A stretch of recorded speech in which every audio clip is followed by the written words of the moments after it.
নাম কি তোমার পুত্রী? চিচিঙ্গা গুরুমা।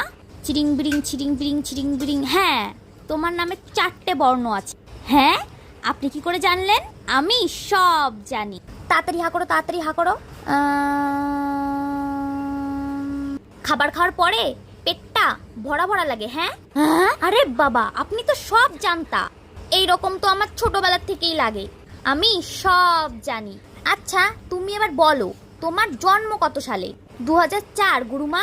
চুরুং চুরুং চুরুং। হ্যাঁ, এখন তোমার 20 বছর বয়স। আপনি তো সব জানেন, আপনি অনেক জ্ঞানী।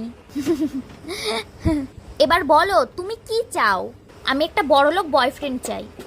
তার জন্য তোমাকে একটা যজ্ঞ করতে হবে। যজ্ঞ করতে কি কি লাগবে গুরুমা? 4000 টাকা, আর 2 কেজি আলু, 2 কেজি পাঠার মাংস, 2 কেজি বাসমতি চাল, আর 2 কেজি পেঁয়াজ। হ্যালো, আসার সময় দোকান থেকে 2 কেজি ঘি নিয়ে আসবে। আচ্ছা ঠিক আছে। আর শোনো, 2 কেজি ঘি লাগবে। ঠিক আছে তাহলে গুরুমা।